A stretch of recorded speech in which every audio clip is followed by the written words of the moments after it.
Hey guys, it's me, Captain Norseman, and as you can see, this is the movie review of Dracula Untold. Just to warn everyone, just like I did on the title, if you have not watched the movie yet, do not watch it. Come back and go and watch it, and then come back and watch this movie review. If you don't really care for spoilers and stuff, then, whatever. Just, stay and watch. But anyway, let's start off the movie. I thought overall the movie was pretty good, and especially as we know now, it's going to be a cinematic universe, with this being the beginning of it, so really, really cool for the Universal Monsters thing. I love that universe, so it's really cool.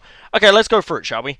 Well, basically for me, the movie was really cool, and let's start with it. Obviously, in the beginning, you hear about the Turks and their empire, and how they slaved all these boys over all of Europe, and Dracula was one of them, or shall I say Vlad, he was known as in the beginning. But then eventually, after many, many years of killing thousands of people, and being so ferocious and ruthless in battle, he returned home to be the Prince of Transylvania in Romania.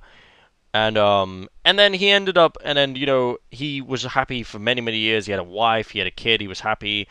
And then eventually he goes into this cave where that's where the vampire is, and he goes out and he tries to find out, who is this vampire, like what is he here for, and all this stuff. And it's like, he finds out from Igor, by the way, who he thinks is a madman.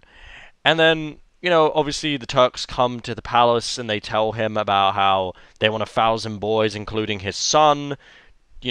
Vlad doesn't know what to do, so then eventually, when he's going to give up the son, he ends up changing his mind and killing the messengers, so that starts the war.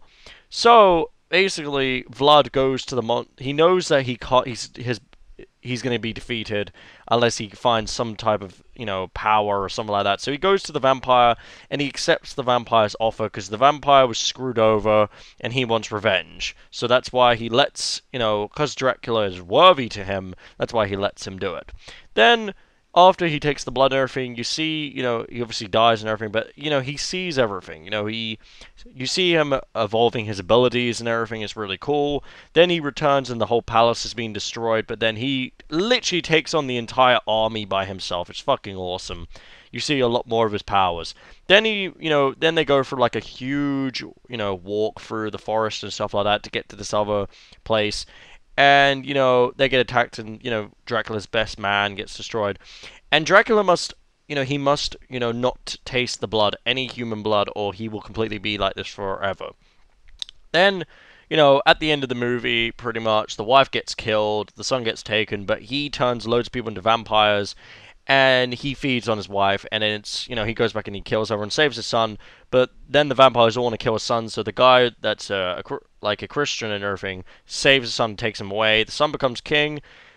Dracula does the son, so all the vampires die along with him, but Igor saves him by giving him blood, and then he lives literally, and then it ends like right in the present time where his wife is alive again, and is a different person, and they're talking and everything, and guess what? She's meaner, basically, so that was cool. And then the vampire is actually still watching him, because he did say he wanted to serve him. So there you go, guys. Overall, I would say it was a 7 out of 10. Really good movie, really cool effects, special effects, and, CGI, motion picture and everything. Pretty damn good movie. I really enjoyed it. And you know what? And also, they did say there's a possibility of a sequel. I can't wait for the cinematic universe, and I'm very excited. So, guys, if you want to subscribe to my YouTube channel, just hit the subscribe button. Leave a like and comment for your opinion. If you want to follow me on Twitter, Captain Awesome93. If you want to follow me on Instagram, Captain Awesome93. And I will have more movie reviews for the rest of the year and obviously the rest of time. So bye, guys. Love you. Remember, you're awesome.